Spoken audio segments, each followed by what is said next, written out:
তথ্য প্রমাণ লোপাট এবং এর পাশাপাশি কলকাতা পুলিশ কমিশনার বিনীত গোয়েলের পদত্যাগের দাবিতে আজ বউবাজার থেকে শুরু করে লালবাজার অভিযানের ডাক দিয়েছে বাম সংগঠন এবং এই মিছিলে পা দিয়েছেন বিমান বসু থেকে শুরু করে মোহাম্মদ সেলিম, এছাড়াও অন্যান্য শীর্ষ নেতৃত্বরা।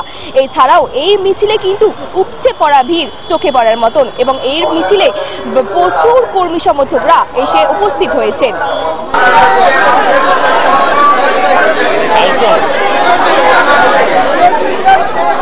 এই কমিশনে থাকার যোগ্যতা আছে, এই কমিশনে থাকার যোগ্যতা আছে।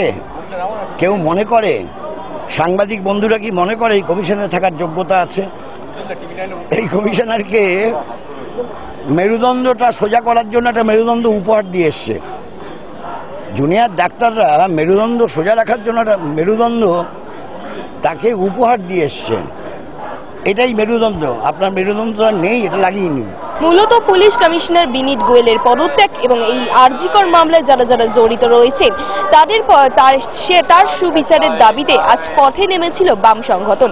আর এই সংগঠনের মধ্যে সিপিআই থেকে শুরু করে সিপিআইএম, আরএসপি, এআইওয়াইএফ থেকে শুরু করে বামের যেসব সংগঠনগুলি রয়েছে সকলেই কিন্তু পথে পা মিলিয়েছিল আজকে এই লালবাজার অভিযানে।